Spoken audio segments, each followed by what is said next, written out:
Welcome to the Midwest Game Nerds podcast. I'm your host, John, and here with me today is Brian. Hey. And Alex. Hello. While you're listening or even watching along, why not head over to MidwestPodcastNetwork.com/support. Check out all the various ways you can support us.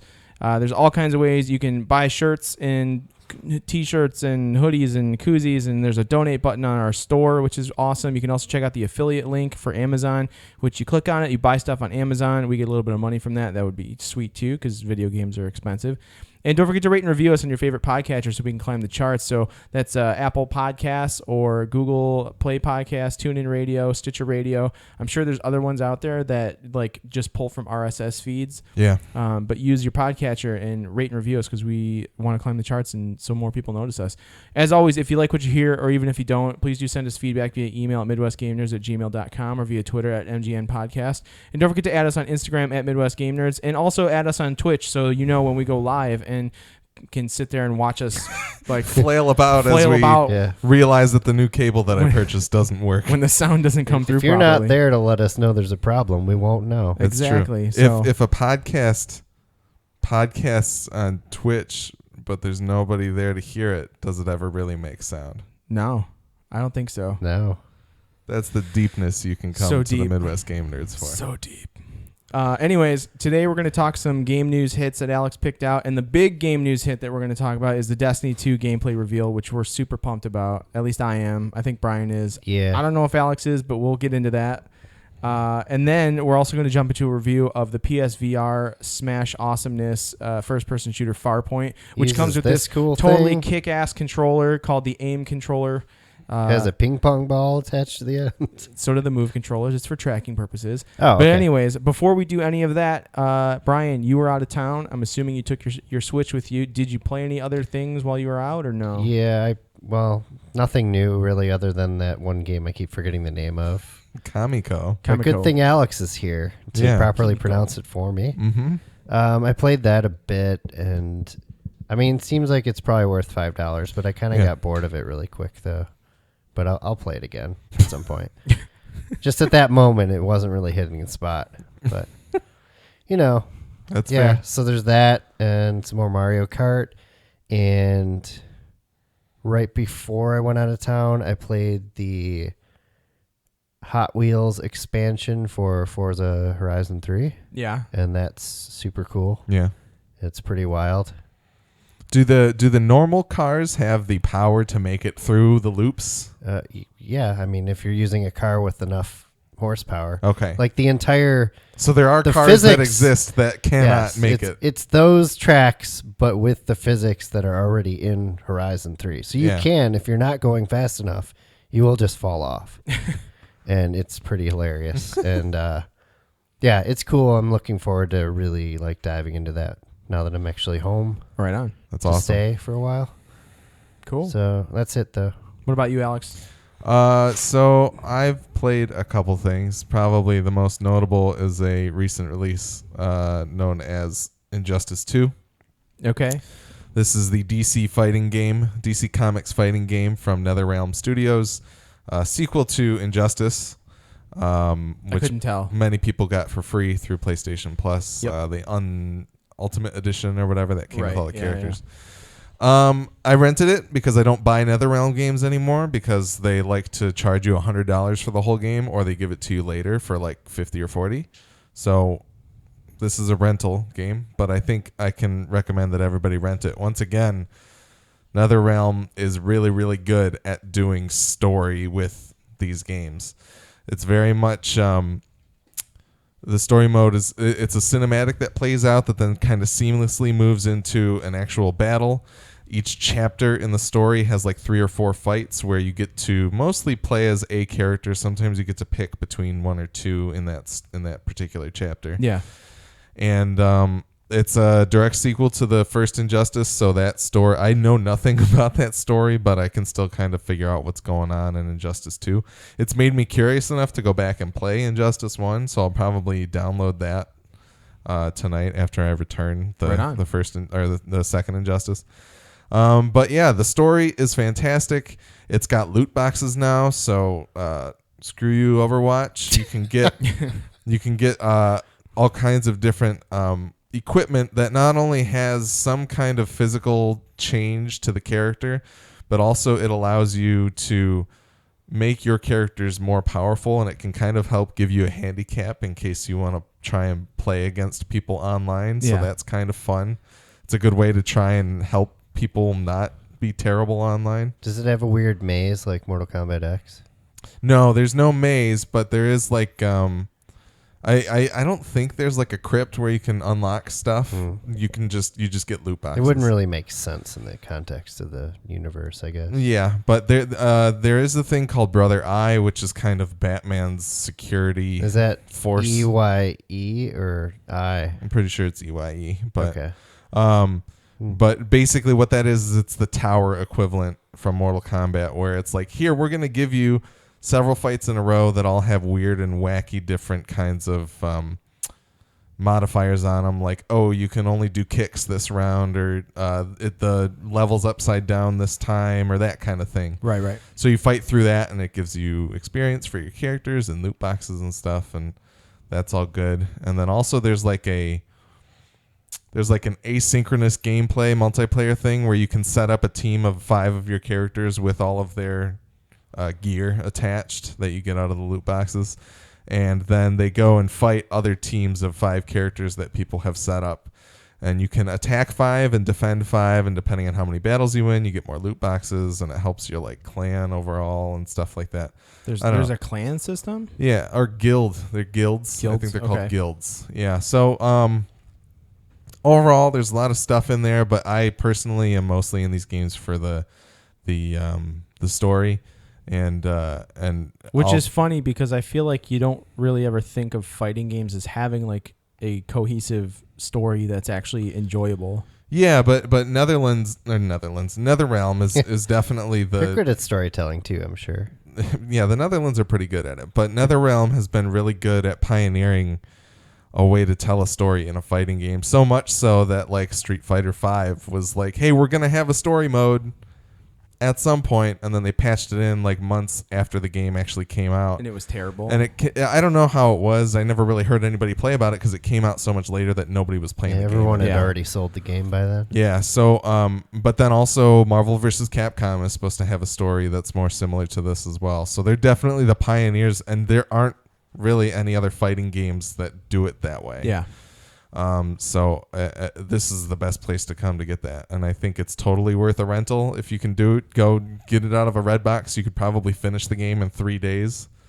Yeah, I haven't played it at all, but I've seen, like, I watched the IGN and Kotaku reviews of it, and the game's beautiful. Like, it's incredible looking.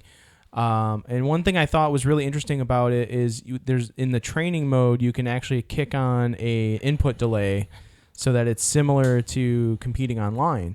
Yeah. So that it's actually it can help you anticipate like how to play in an online setting competitively, because they do have like tournaments, I think, too. Yeah, so they do. I thought that was really interesting because I didn't think anybody would do that sort of thing. Like I don't feel like that's something that would be normally put into a game, but maybe that's going to become the norm, is that they're expecting these games to all have online competitions like this. Maybe that was something that spawned from like Xbox having like their community hub of LFG kind of stuff. Yeah. So I don't know. I thought that was really cool though. No, it seems like a great game. It's just things are really weird when you're like, hey, we're just gonna charge you $100 for this game off the bat, or you can get it later for $50. I'm just gonna wait. I still haven't bought Mortal Kombat X since we reviewed it. Well, they have the ultimate one for that. Yeah, it's out now, and I can get it for like $10 when it goes on sale. But I feel no need to do it because they short shrift me at the beginning that I don't feel like I want to buy the game. Whereas the story's good enough that I would purchase this game if it just had everything with it. Right. Like, I would be in there on day one. But clearly there's enough people that are like, give me everything for $100 off the bat. That's fine. Yeah. But I'd be interested to see the numbers on that, though. Like, how many people are actually, like, buying those games, buying the largest package of the game on day one or within like a month or so of it coming out for the specific reason of wanting those like extra characters, and who waits. it'd be an interesting thing to see actual metrics on. Yeah, I'm sure those exist. There's also there's going to be 9 DLC characters. They've announced the first 3, of which you've got Red Hood, Starfire, and then Sub-Zero is coming over from, because they usually put Scorpion in the last one. They're putting Sub-Zero on this one. Cool. But the other thing about this game, there's been a few really kind of like off the top glitchy weird things. Like there's been times where I feel the music is really good, but then there's been times where I feel like there's another track playing on top of the one that should actually be playing. Yeah. So I don't know if they're gonna like patch it and work that stuff out. Some of it just seems a little weird. But the facial animation, the graphics, everything is fantastic. You can do transitions where you punch somebody hard enough to like knock them through a wall, which then puts them into a different part of the stage. And everything is so intricately designed, and all of the stages are just fleshed out so much so that it's amazing.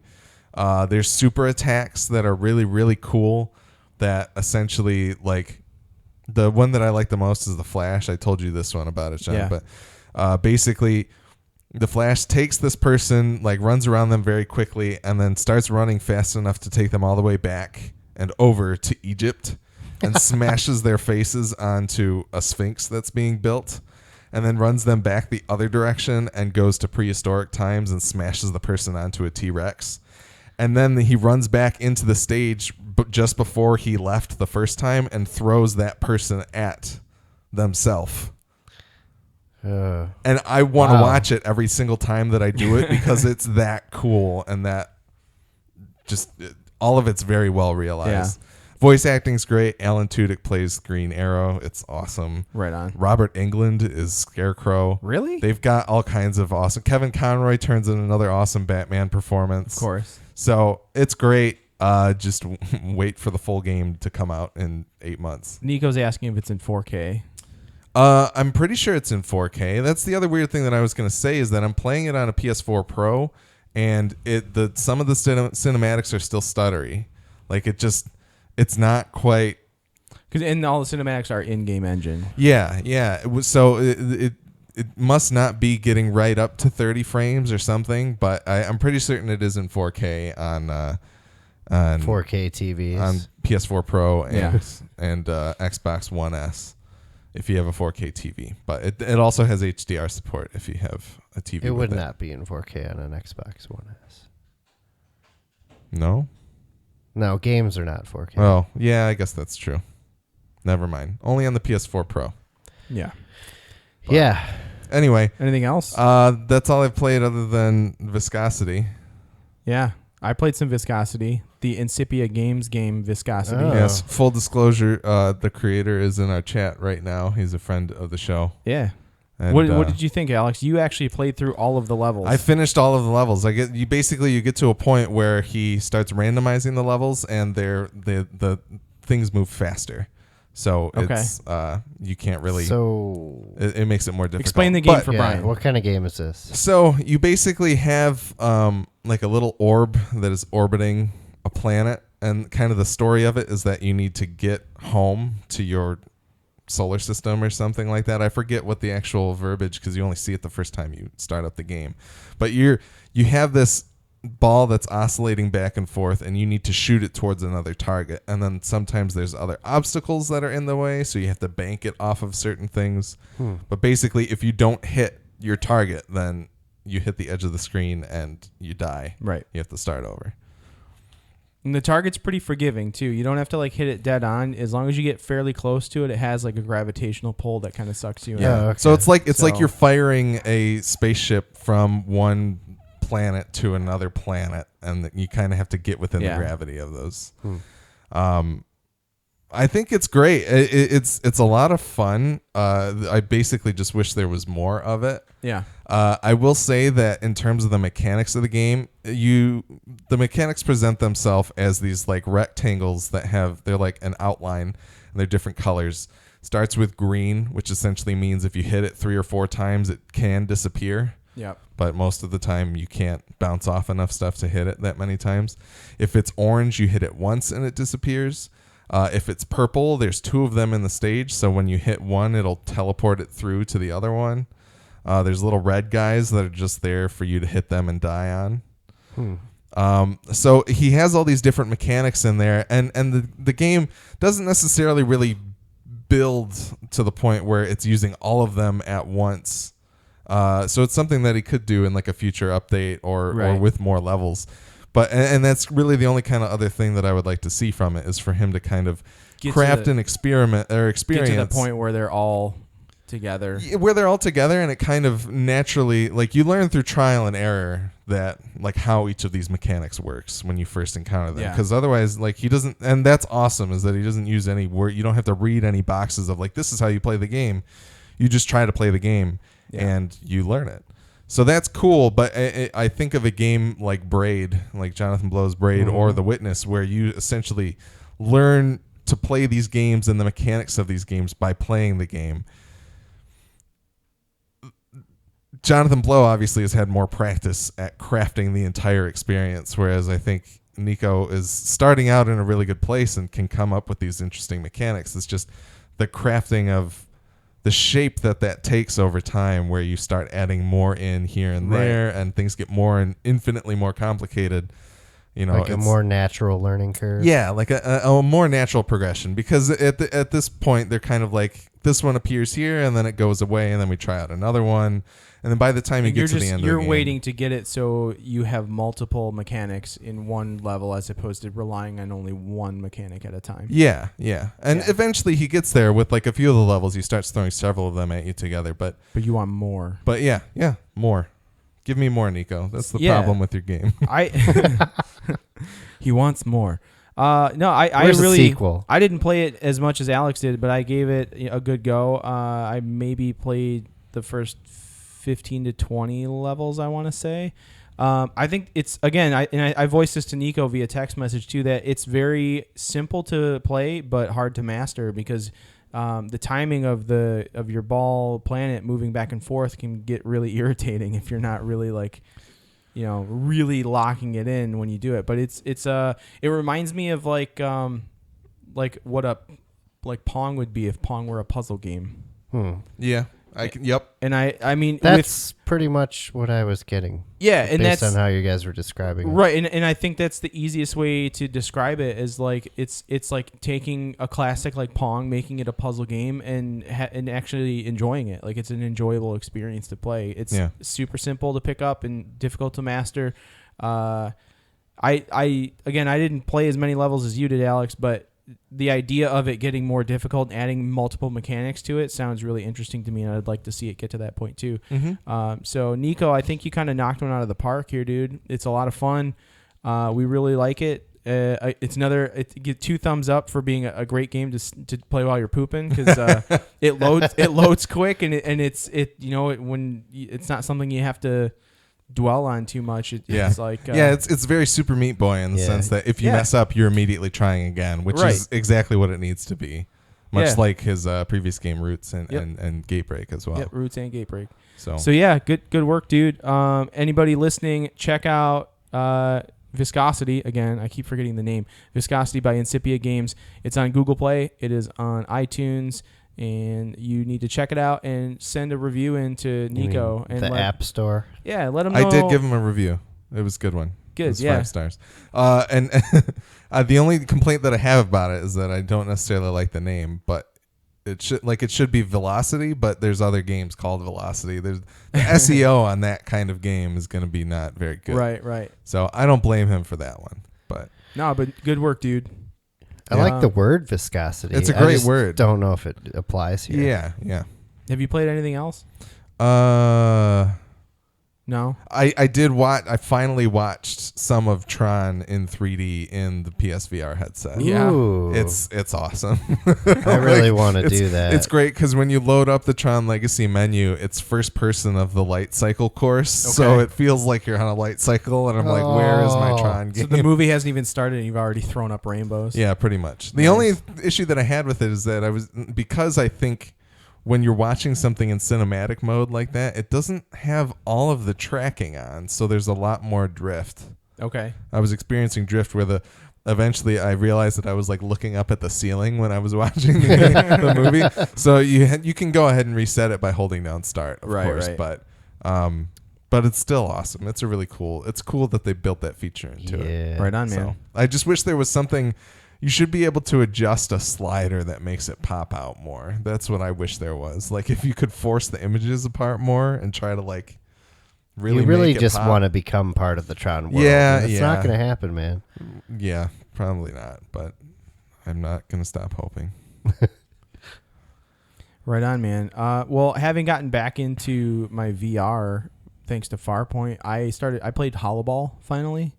I bought it months ago. It was like $5. It was on sale. Yeah. And I was like, I'm just gonna buy this because so many people online raved about it. I don't recall hearing about that one. It's like 3D Pong essentially. But you have two paddles. You use the Move controllers. You're hitting the ball like back at this machine that has like it basically has a like a 3x3 grid system sort of thing set up that it can like go on to like capture the ball and launch it back at you. Yeah. But it's just like Pong in 3D. What was the one that was like was it called Breakout, the one where you had to like chip away at blocks but use it like a Pong like mechanic? By going back and forth at the bottom of the screen and hitting the ball up. I liked that one better than Pong. Holoball's cool. It definitely needs more room than I have in the room that I'm in.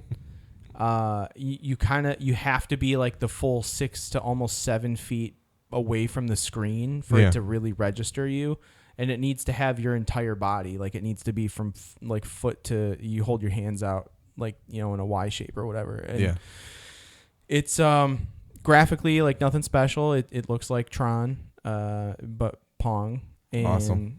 It's really really responsive. I had no tracking issues with it. The music is like really cool pulse pounding techno, so it kind of gets you really amped when you're playing it. Nice. So that was cool. I enjoyed it. I thought it was a lot of fun. I want to play it more, but I'm gonna have to move things around in my game room, I think, to actually make have a little more do room. It. Yeah, and I also picked up the Disgaea 5 demo and gave that a shot. I downloaded it. I haven't played it yet. I don't really care for it. No? No, I tried to get into what it. What platform? It's on Switch. Oh. Yeah. I tried to get into it. I gave it a few shots, and it could have just been because I was tired every time I sat down to do it. But that kind of strategy RPG, I feel like you really have to be in the mood to really want to. Well, I feel that way about strategy games in general. And it's not just like it's not complex. I mean, it is kind of complex. The confusing thing is like you're playing a demo, so I feel like it kind of just picks up in the middle of the story, though I don't know if it actually does or not. Well, and that's kind of a Japanese video game thing to do too. Yeah, and so you kind of just get thrown into it without actually knowing the mechanics of what to do, and then it's just like, here, we're going to show you how to do this stuff, and like you go into a battle and it's showing you how to like make combos with the characters, and it's different because like I'm used to playing a strategy RPG where you like roll up on an enemy and you attack, and then you switch characters and you roll up on an enemy and you attack, and everything's based on like who has the most, like what your speed attribute is at. So like if your speed's higher, you are higher up in the timeline of who gets to act or whatever. Yeah.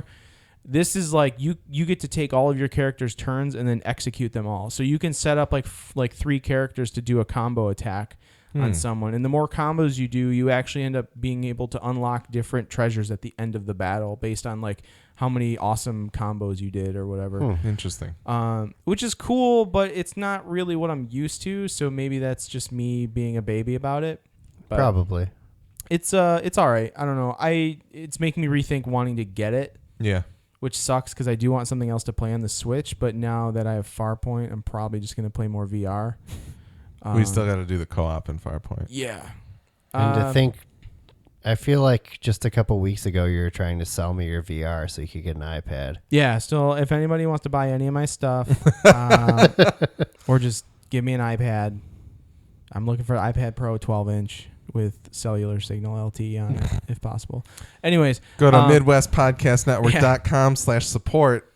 If you buy it on Amazon John. through our affiliate link and send and it to give me, it to us. We will get additional money for the purchase. I don't need the smart keyboard case or the pencil. Alex is going to give me his Apple Pencil. Yep. But anyways, that's all I've really played.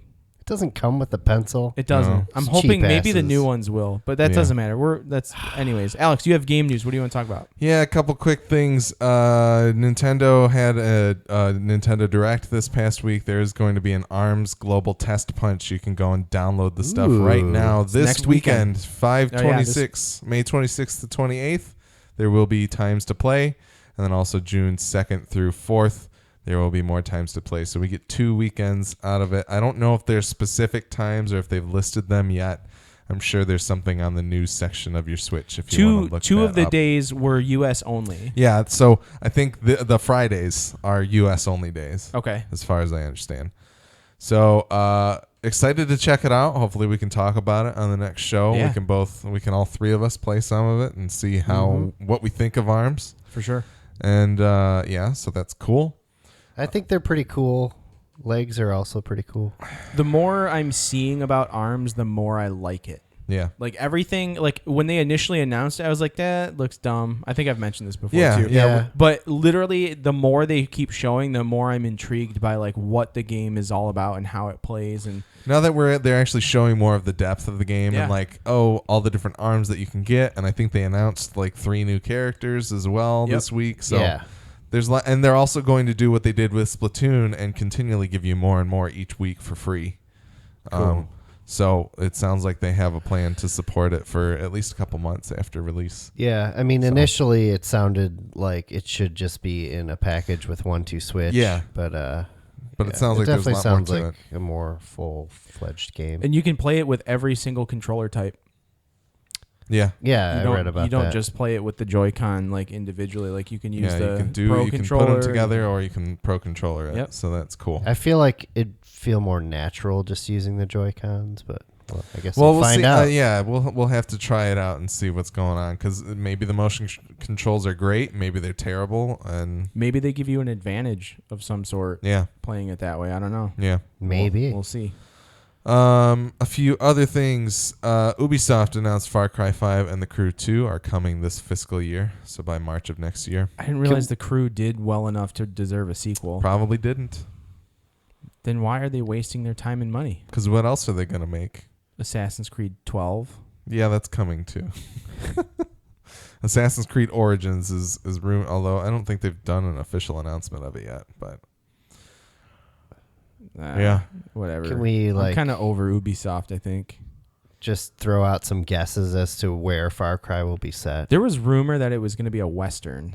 That would be actually really cool. Yeah, I would probably pick that up. They were rumoring because the last round of Far Cry or last Ubisoft round of games, really, they put out a survey and they wanted to know where people felt the next Far Cry game should be. And one of the options was like dinosaurs, and one of them was space, and then one of them was a Western.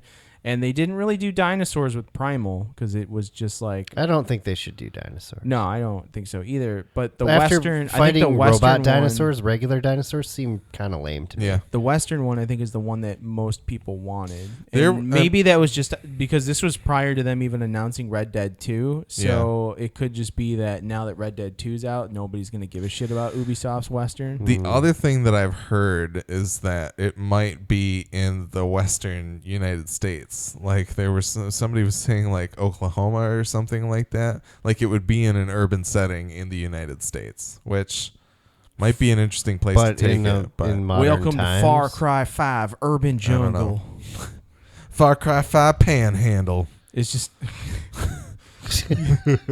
Far Cry take down Florida. this distillery and take it over from the Western Brothers. And then gang. when you're done, Far Cry Bayou? go to the jug blowing simulator. Find all the jugs to blow on. I And then assume that's going to have VR support then. Tobacco chewing simulator. see how many syringes you can find in the landscape. Plenty of collectibles. Yeah, none of this is as funny Anyways. as we're making it sound. Go skin leather couches to build a new purse. Oh, all right, I'm in. Yeah, I'll play Yeah. that. That sounds Any fun. sort of Western theme will do. Just make Blood Dragon. Why are they beating around the bush? Give me a new Blood Dragon. Because they want people to take them seriously. And You were all excited can't- about the other Blood Dragon, but you haven't even played it, have you? What do you mean? I've played it. Oh, yeah? Yeah. Oh, okay. It's great, though. It's the only Far Cry I've kind of cared about. Anyway, we've beaten that drum enough. Elite Dangerous is coming June 27th for PS4, but VR has not been confirmed. Boo. Yeah, kind of sucks. I'm excited for the game, but if it doesn't have VR, I might wait until they patch it in or something. If they patch it in. If they do, yeah. Two last things. Square Enix is selling off IO Interactive due to the quote-unquote low-performing Hitman. Hitman Season 2 is in question. It may or may not happen. Well, they invested all of their marketing into Final Fantasy 15. Yeah, they spent all that money getting the Cup of Noodle license for that game. Yeah, if they would have just given that up, maybe they'd have some money for Hitman. I mean, it's the same people that said that like the $3 million or whatever that Tomb Raider sold originally on Xbox 360 was not enough. Yeah, and they're like, what were your guys' actual expectations? So, for a single platform game. Yeah. Right. The rumor hasn't been confirmed, is that Hitman will travel with IO, that Enix will include it as a thing to try and sell off IO, but no definite answers on anything yet. That franchise has been around a long time. I would Sony. hate for it to go away. I haven't played Sony's that. just going to buy it and make it exclusive. They should. They damn well should. I feel like maybe I'm part of the problem because I haven't played that Hitman yet. Yeah, I that's the thing. But I've heard really good things about it, and I'm sure to enjoy it. I've played like every other Hitman. Yeah. I didn't like Absolution that much, though, to be honest. I didn't finish that one. So here's to IO. Hopefully they make it through whatever transition period. And then finally, HTC announced the Vive standalone. What? It is VR with no computer and no phone. What? Makes use of Google's Daydream platform. Oh, they announced that at I.O., didn't they? I don't know. I don't know. I don't know. So there's you can go to their website and take a look at just some of the conceptual artwork. It says it's coming later this year. Easy to carry with you, lightweight. We'll use the Daydream platform, so anything that comes out for that, we'll be able to work on it pretty easily. But it's just interesting. Right cool on. idea. So, yeah, that's about it for normal news. Cool. Here's the big news. Destiny 2. The gameplay was revealed. Yeah. Yeah, they had Bungie with lots of other stuff. Yeah, the Bungie had a huge event this week. An Apple-style keynote. Yeah, with I think they said 500,000 people were watching it at any given time. Yeah, I can confirm that. I was watching it live. That's kind of insane. That's a lot of people. And you count as 500,000 people. There were like probably 1,000 people in the audience too. Like I don't know about 1,000. They had a lot of people. They had a lot of press there. There's a lot of people. Anyway, so they showed off Destiny 2, and it doesn't, from like right off the bat, doesn't look like a lot has changed. If you really, really, take a little gander at it, the gameplay itself looks pretty normal. The same Destiny we're used to, which is good because that was one of the things we were kind of worried about. Is are they going to get rid of the gun shooting, like the mechanics of the shooting? Yeah, is it going to be all? Are they going to eliminate all the guns? Yeah. So are they going back to stones? Is it Destiny Primal? Looks like they're not getting rid of that, which is great because we love the shooting in Destiny. But they're adding some new subclasses, which is cool. They've got the Dawnblade for the Warlock, which is like a sword, solar sword attack. They're adding the Titan Striker skills. And what was the other one? The new Hunter class. No, there's a new Titan Defender class. I can't remember what it's called, though, with the Captain America shield. Titan Captain America. Yeah, Captain America That shield. one looks really awesome.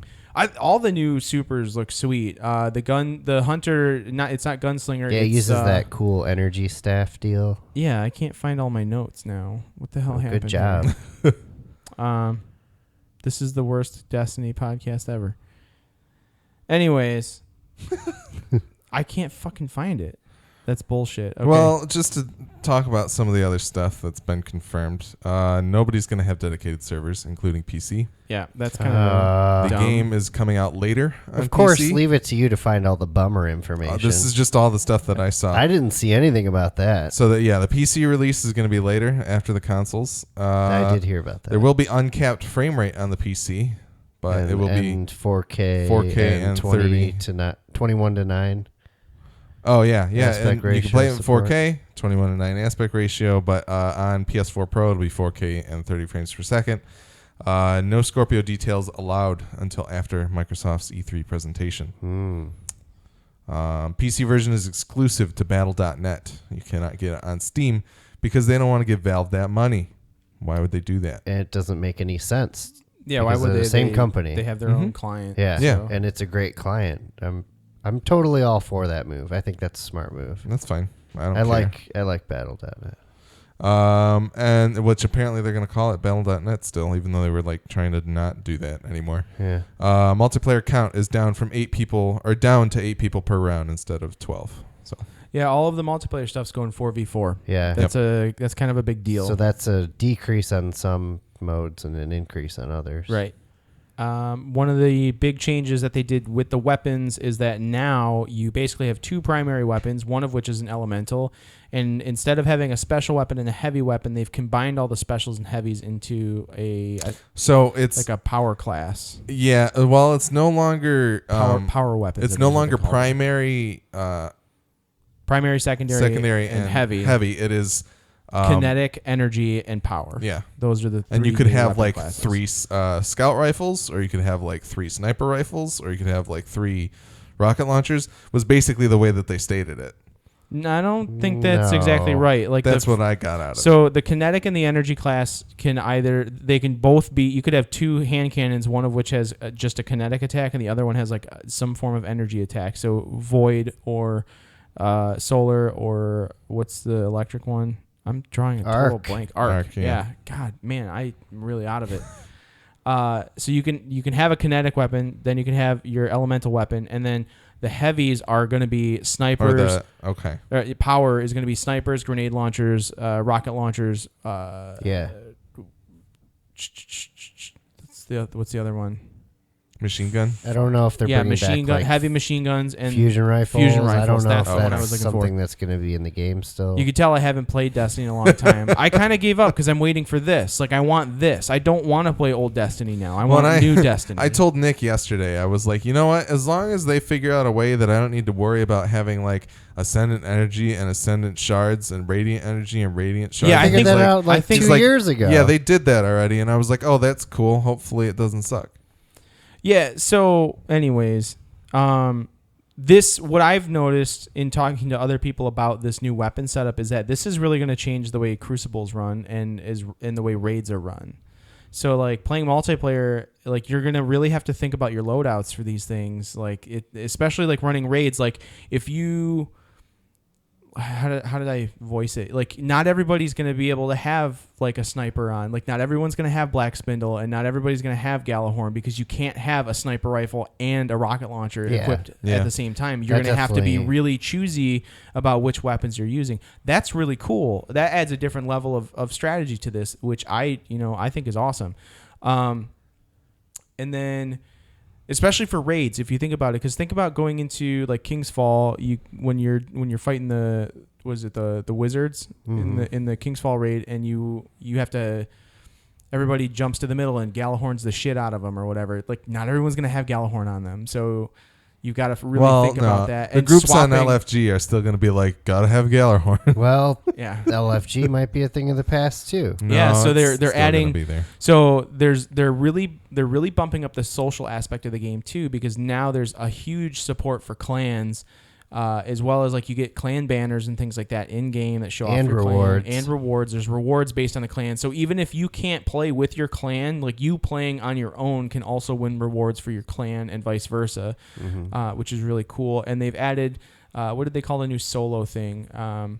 Guided games. So guided gaming is basically like if you're a solo player and you're having trouble finding groups, like you can find a clan that fits with your play style based on their descriptions and things like that. Well, yeah, basically like a clan with 5 people will come up and say, hey, we are looking for a 6th to go do a raid. Right. And then that way you as a single player can go through and look at these list of clans that want to go and run the raid. So you don't get stuck never seeing the raid, which is great. That's a great idea. And that's been a huge focus, I think, of Destiny 2 in general, is just like adding more of the social aspect to the game, like making sure nobody's left out. One of the statistics that Luke Smith dropped was that 50% of the people who played D1 never got to raid. Yeah. Like, that's ridiculous to me. But I think about it, and it's like, I never actually got all the way. I never did the Crota raid from start to finish, ever. I only jumped in at the end when other people were doing it. Yeah. I never finished Wrath of the Machine. That never happened. Vault of Glass, I don't think I've ever played start to finish either. I've only jumped in at certain points. And King's Fall is literally the only raid I started and finished with the same group of people. Crota's the only one that I did. I never saw the end of Vault of Glass. The statistic of 50% of players, and this game has a ton of players, a huge player base. It's quite an undertaking getting 6 people together to do that stuff. It's super difficult without using LFG and all that. So now they've kind of like stepped around LFG, which I don't know if that's good or bad. I'm sure people are still going to use LFG. Yeah, I mean, but it'll still exist. This will make it for the people who don't want to use LFG for the to deal with the guys who just like, you gotta have Gjallarhorn, bro, or you can't join the game. You get around that completely, which is kind of nice.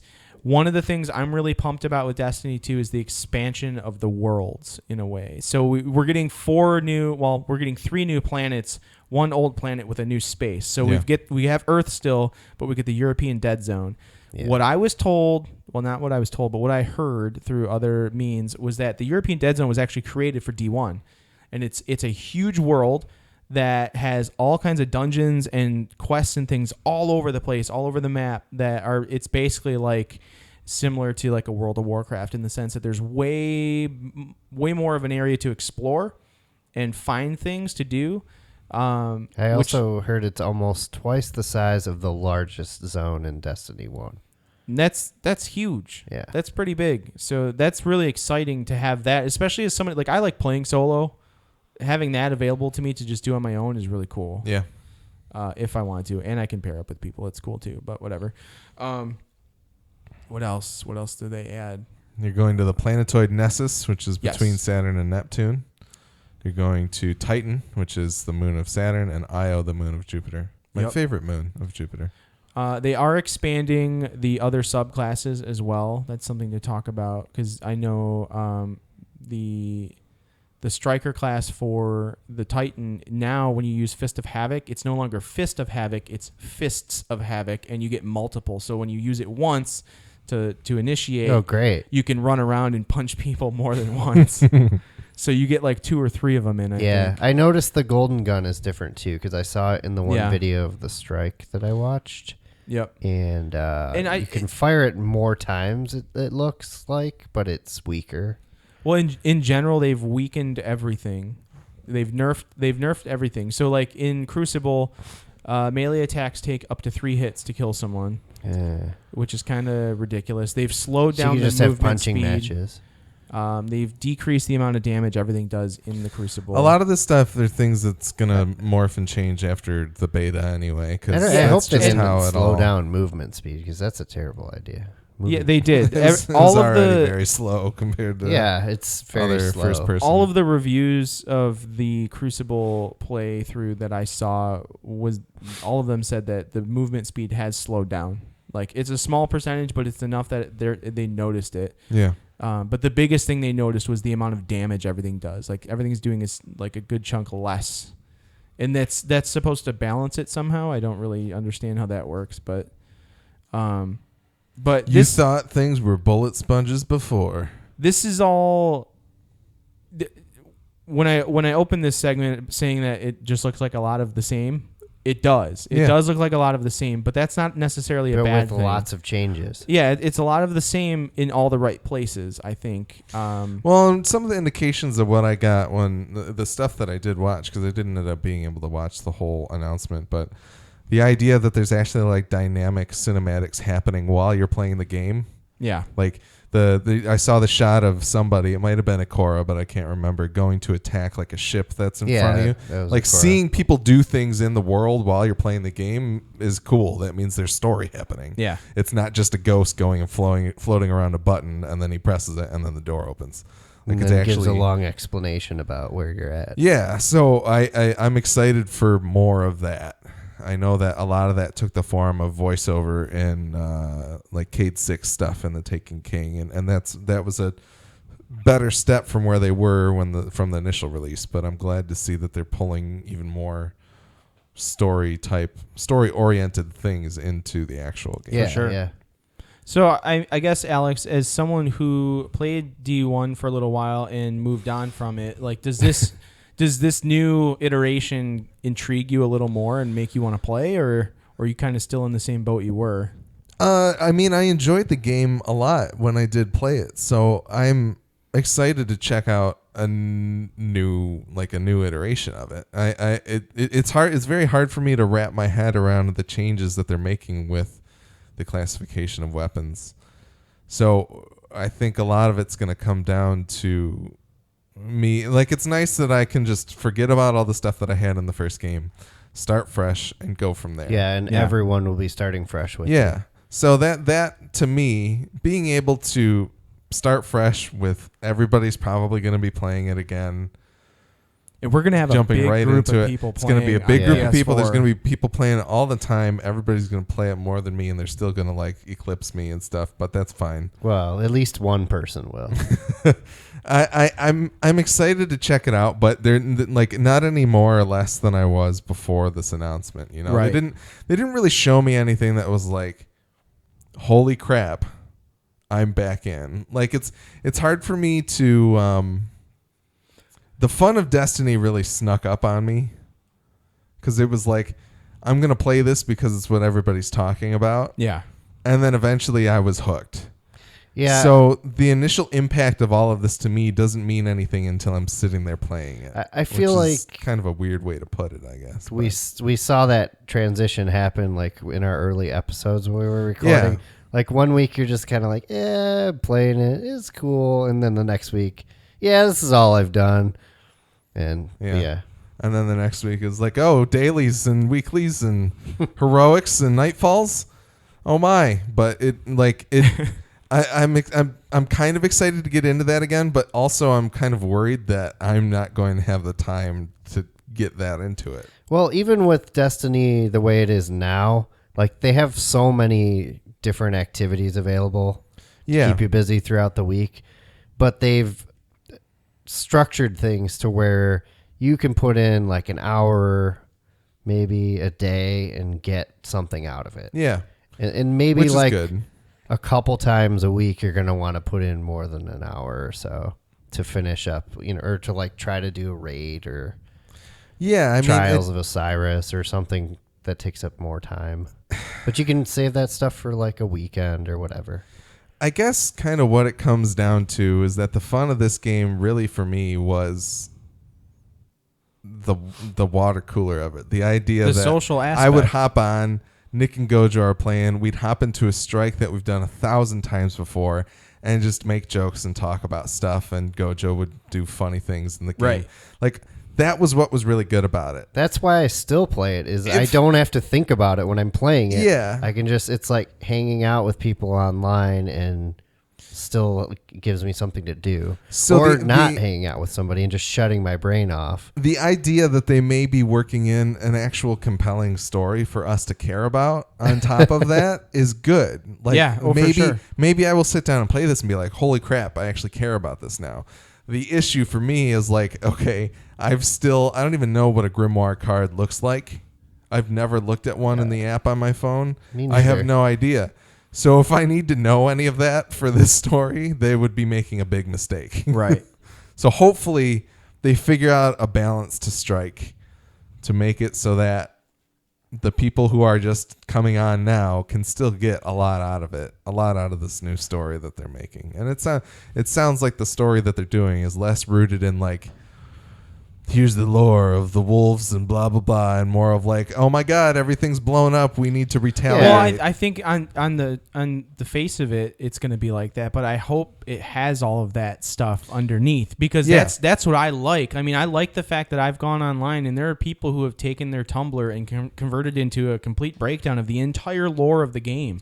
They've taken the time to actually dissect all of the Grimoire cards and figure that shit out. I love that. That's awesome. If you actually look at the lore of this game, it's incredible. They put a ton of work into it, and shame on them for not having it readily available in the first game. So for them to actually take it and put it in D2, I'm pumped for that. I want the story. I'm excited for it. I'm going to play more single player than I guarantee I'm going to play any multiplayer.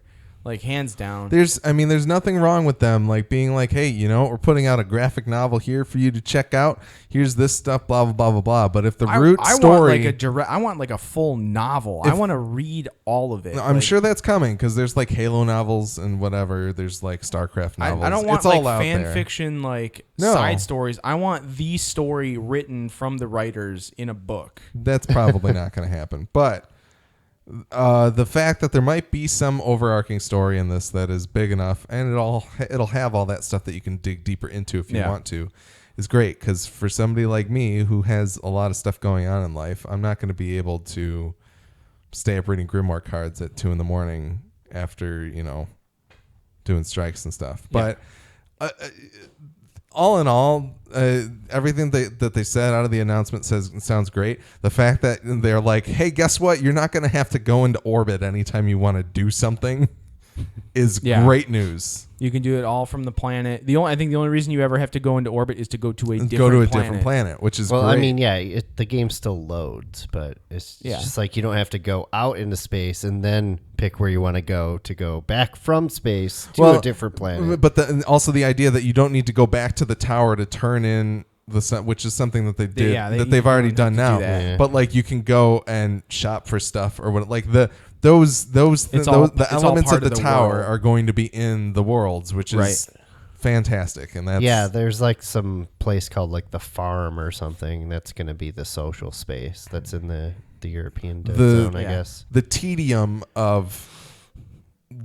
let me go back to the tower to do all the stuff that I need to do before I can get back to playing the game. Like reducing the time to fun is one of the best things they can do for this sequel. Definitely. And I feel like, again, kind of backtracking to this being a lot of the same but different. I think this is all just stuff they put out there as fan service for all the diehards and sweaties, was to just be like, this is what we have, and it's a lot of the same. We've got these little changes here that you might dig or you might not, but it's not really going to affect you because ultimately the base game is the same.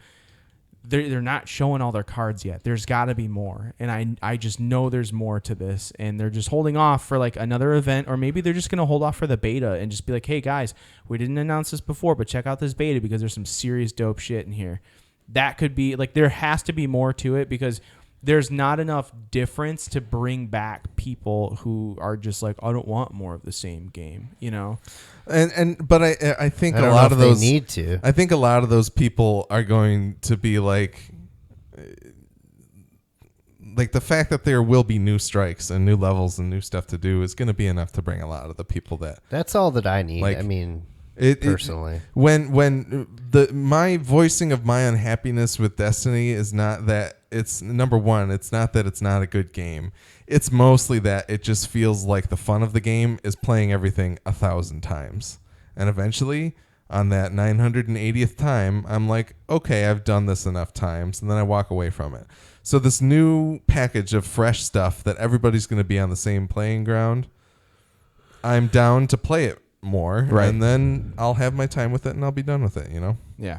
So right on, man. So, yeah, we're pretty pumped for Destiny 2. Yeah. Yeah. Cool. I wonder if you can drive that tank they showed. Yeah, I don't know. I'm curious about that. That would be sweet. Yeah, it seemed like maybe vehicles might be a thing.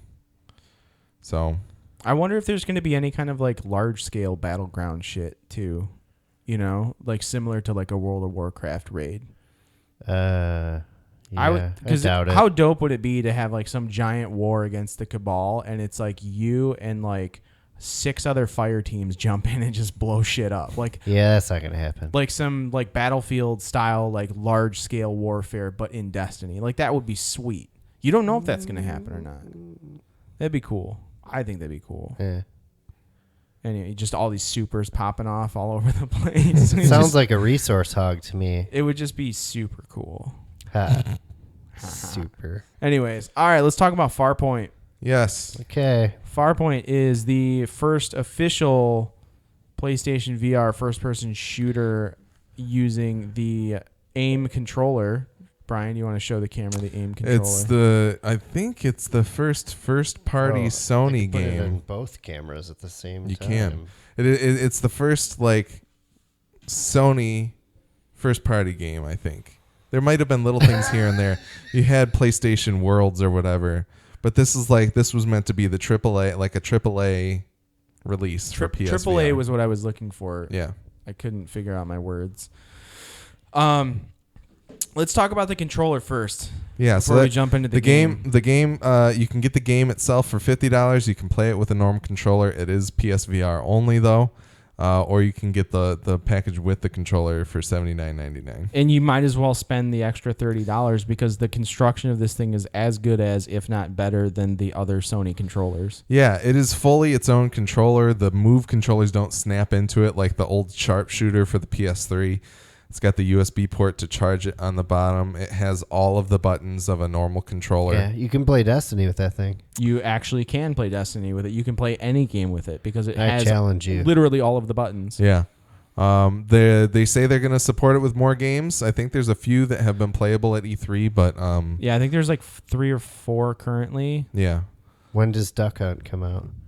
I don't know. Nintendo game. I'm ready for a time crisis. So that was going to be my thing that I wanted to say about the controllers, that this lends itself really well to those old school rail shooters like House of the Dead and Time Crisis. So bring all of those to this, please. Yep. Dear God, if you do anything right, Konami, let me play fucking Sniper Scope with this thing. I think you're asking a lot. Please, Konami to do something right. Any of the old, who was it? Namco did Time Crisis. Please, please bring Time Crisis to this. Dear God, please bring Time Crisis to this because I want to play all of those rail shooters with this. I want the Terminator game. I want the Terminator game so bad. Terminator game. What was the one with Aerosmith in it? That one, like Area 51 or whatever. Like, they had a shooter? Yeah, it was an arcade shooter. Did you play as Aerosmith? No, it just had the music in the background. Did you use a guitar as a gun? I don't remember. Revolution X. Yeah, Revolution Kill X. people with rock and roll. Like all of those old school rail shooters like that, give me those games with this. Give me a 3D fully rendered Mad Dog McCree game. Yeah, that would be awesome. Yeah, I guess that's kind of 1-2 switch, but not. Sort of, but not. Yeah. But regardless, maybe they'll implement VR support into Red Dead Redemption and let you use the gun. What we're getting at is this controller rules, and it works really love well. To have more reasons to use it. Yeah, the tracking rules on it. It works really well with the system in general. It's fantastic. It looks cool. I just want to play with it. One of my favorite things about playing Farpoint with this was actually holding the controller and seeing my hands in the same position as the character on the screen, and then being able to turn the gun in the game and look at it from all directions. Yep. Like that, so awesome. Yeah. Like, you can even flip it around and look at the barrel. Yeah. I was wondering about that because there was a video, I want to say it was on IGN, of them playing Farpoint.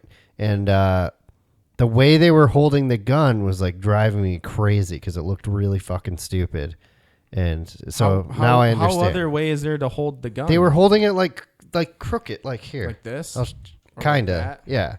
The whole time. And I was like, it was driving me crazy. Maybe they were having a tracking issue with it. I've had next to no tracking issues as long as my room is dark enough. I've had some, it's been a little jittery, which is a little weird, especially when your hand isn't moving at all, but it hasn't been a big issue. It didn't really bother me much, but yeah, we want more reasons to use this controller. To get into Farpoint, let me see it just to show people when we're actually talking here. But one of the cool things about Farpoint is that several of the guns have holographic scopes that you need to hold up the gun at the level where you can line up the holographic scope to shoot at what you want to shoot and actually close your left eye and use your right eye to properly aim. You literally have to aim the gun. It's awesome. It's really, really cool, which it's not necessarily something that like it feels really good with this because you've got both hands on it. And like it just, I don't know. It really, you said it last night that the idea that it brings so much more immersion to the game. Yeah. Like I found myself like getting through fights and stuff, and I was like, I don't know if saving that with the share function is going to look nearly as cool as what I felt like I was doing, right? Because I'm holding this gun. Because if you're just looking at replay of the game, it looks like any other first-person shooter. It's literally like the level of tracking that the game has with the gun is just so immersive. And even just the very beginning of the game where you're sitting in this spaceship and you look back and you can see your shadow behind you and it's following literally every motion of your head movement and everything. And then you land on the planet and you look at your shadow and it's got the gun, and every which way you move the gun, your shadow's moving in that direction. Like that little detail is like crazy in terms of immersion. Yeah. So to have a peripheral that literally, if you think about it, only costs $30. Yeah. that really ups the way the game plays for you as the player. Like it's worth every penny. Yeah. So does it have rumble? It does have rumble, yeah, and it's great. Well, maybe when my DualShock breaks next time, I'll just spend $30 on one of those. Sure, 65. I didn't actually try playing any other games with it. I also didn't try playing Farpoint with the normal DualShock. Yeah, I did not do that. But anyways, let's talk about the game itself. So Farpoint, it's got some heft to it. Just to. I don't want to break down the story because I think the story is amazing. Let's say that. I think the story in this game, this is a short game. It's only about 5 hours long. It is a really solid 5-hour story, though. It is like one of the best narratives I've had in a story, like in a game, in a long time. And it's short and sweet, and it like kind of hits you hard. It's kind of Half-Life-y. It's kind of like Interstellar, the movie-y. It's kind of Alien, the movie-y. Like it's kind of all over the science fiction genre. But it's pretty. It hits pretty hard. It's a little bleak, but it's really well done, really well written. The actual team that did most of this game was small too. It wasn't a huge team of dudes. Yeah. Huge team of huge dudes. But it's really an impressive experience to play. The shooting mechanics are all really nice. All of the guns feel unique in a way, which is cool. There are, let me think. Nico said no way about something. Nico, let us know what you said. Yeah, Nico, there's a little bit of a delay on what we say to you. So yeah, let us know. Yeah. But sorry, John. Anyways, all the guns feel really unique. You start with an assault rifle, you then get a shotgun, and then you also get a precision rifle, a plasma rifle, and a spike launcher.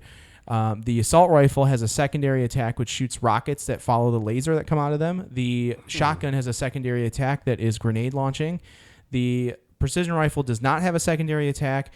But it does, like it's a sniper rifle that also like the sight lights up when you're properly lined up on an enemy. It tells you, it indicates that you are lined up for shot. Yep. The plasma rifle has a shield, which is kind of helpful, and then the spike launcher shoots. It's basically shooting grenades that stick to things, and then you can trigger the grenade to explode, or they go off on their own within 4 seconds of you launching them. I haven't gotten that one yet. All of the guns feel really good and feel very unique. I do not like the plasma rifle it's just not fun to shoot. It does 5 bursts and the shield. The shield is helpful. He's just excited about that. Oh, right on. Yeah, the controller kicks ass, dude. It's pretty cool.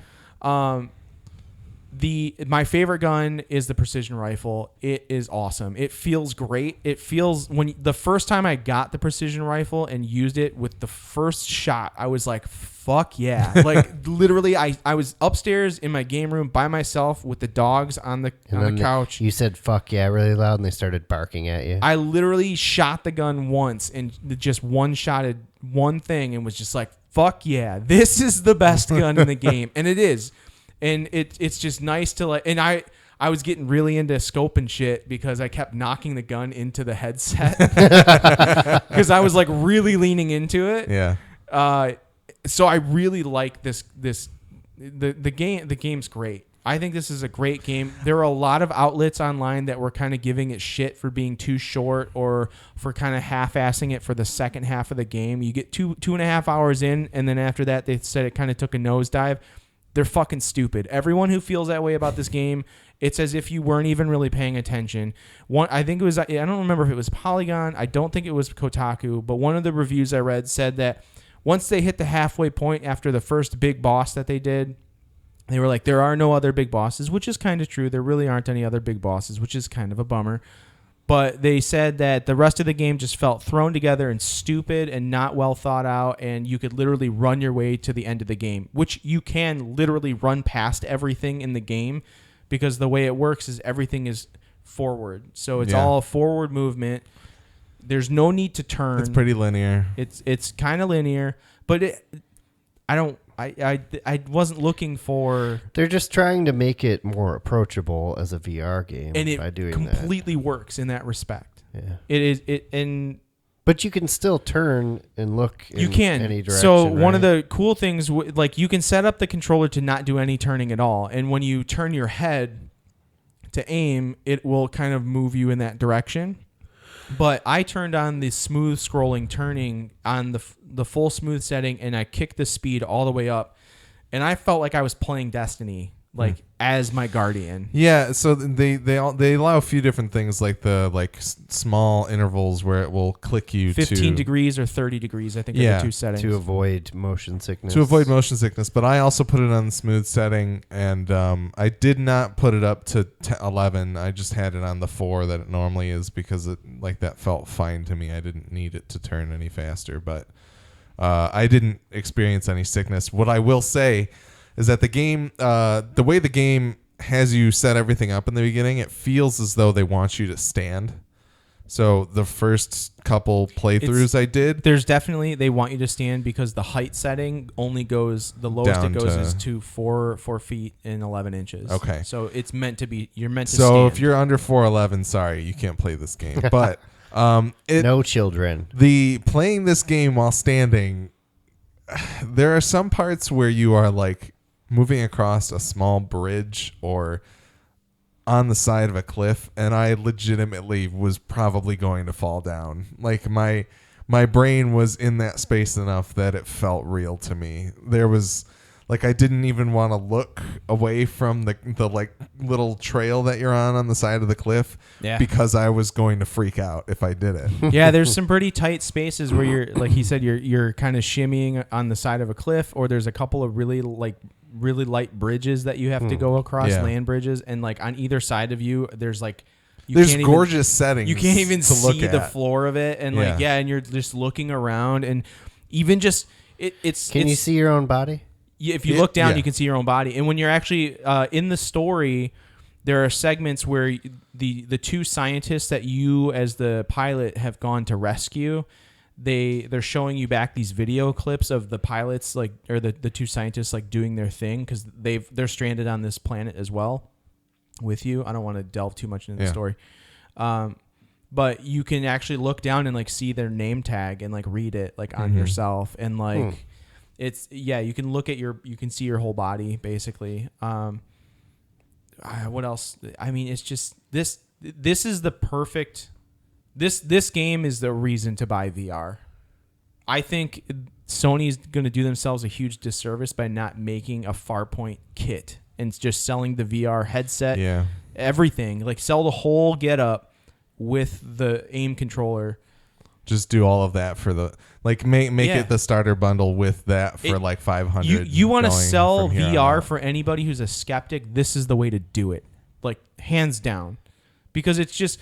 It may be only a 5-hour game or whatever, but it's super well put together. My only gripe with this game is that the chapters aren't really denoted properly as you're playing through it. It doesn't checkpoint very well. Yeah, the checkpoints and save points are really oddly placed. So if you die where you think it should have been a checkpoint, you go way further back than you thought, which kind of just sucks. To make the game seem longer. Or if you don't finish a chapter, which is mostly denoted by a trophy noise, Yeah.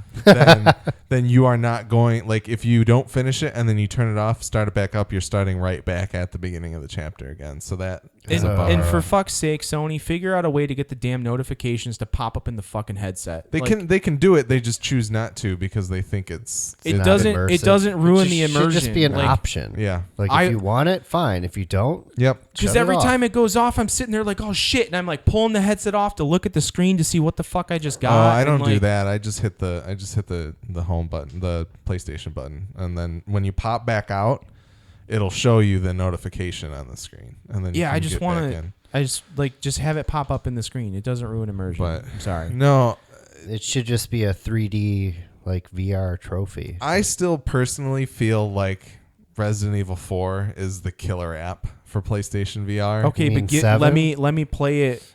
Or Resident Evil 7.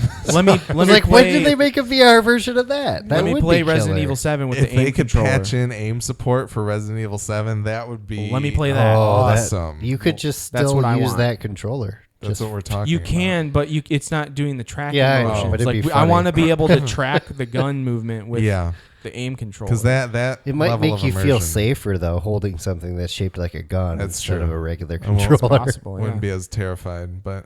No, Farpoint's pretty good. There is co-op. We haven't tried it out. We didn't try the co-op. I did try the challenge mode, which basically unlocks the chapters. Like as you unlock the chapters in the story mode, it unlocks more of the challenges, which the challenge then is you go from the beginning of a chapter to the end of a chapter and try to kill as many of the monsters and aliens and things as you possibly can. And you get multipliers based on how many you kill in succession of each other and within a specified amount of time. It also has a time element, so like you're collecting checkpoints as you go through to gain time onto your clock, because if the clock runs out, the round is over. If you die, the round is over. Okay. I did the first chapter and made it all the way through, and I think I had something like 48,000 points. It does have a leaderboard for you and your friends, so if you actually go out and try it, it'll line us up, which is cool. Definitely want to try the co-op. I'm not sure if it's like story co-op or what. Yeah, it's like separate missions, I think. Okay, like I want to try that out because again, like I think this game is incredible, and I'm really, really pleased with having purchased it. Yeah, I haven't finished it yet. I have 2 chapters left, but I have enjoyed my time with it. To me, it doesn't feel like a whole lot more than a first-person shooter, but the idea that you are. Like, I think for some reason my brain, like, it feels so natural that my body, like, my brain is not telling me what the difference is, really. Like, it just feels, the control of the entire game feels so natural to me that it's weird. I cannot find the words to say that I don't really fully comprehend the unique setting of this game, like the way that the unique technology of this game, essentially. Like it's a weird sensation, but it's awesome. But Brian, do you have any questions about it? Not really. I read up about it and I watched some reviews and stuff. It looks cool. It is cool. I think you should. I'm more excited about the gun peripheral than I am about Farpoint itself. Like what might come after, and I'd like to try out the controller. I don't know what you're doing over Memorial Day weekend, but I'm going to be home all weekend. If you can come over on Saturday and play through the whole game, I might give it a try. I've been playing it sitting down, and I've been using a computer chair, and just because I don't want to stand for that long. Yeah, I started sitting down as well, mostly just because I didn't want to fall over and bust my VR headset when I was scaling a cliff, but. No, it's cool. Yeah, it's and I haven't had any motion sickness issues with it at all. No, me neither. I mean, that's a testament in and of itself of how well put together the game is. But I know that there are some people that are having that issue, so I think we just have our VR legs or something. But I haven't touched my VR in months. I haven't either. It doesn't matter. It's like riding a bike. Yeah, we might. I suppose. I don't know what it is, but for some reason we just. That's going to be the new thing in like 1,000 years. They're going to be like, it's like using a VR set.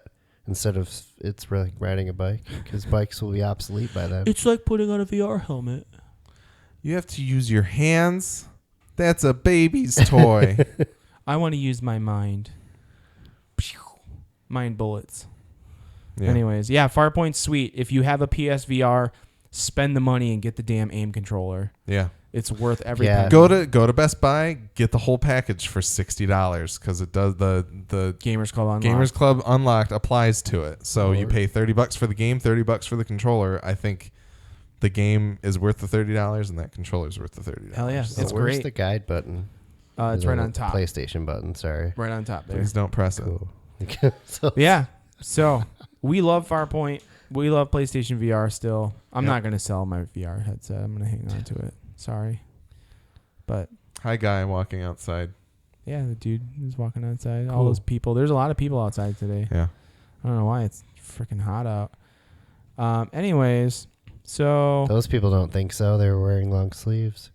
I'm not sure what we're going to do for the next episode. I know what we're going to do for the next episode. What are we doing? We are going to cross over with the horror movie yearbook. Oh, yeah. This Because is exciting. Friday the 13th. will be out this Friday. Oh, really? Yeah.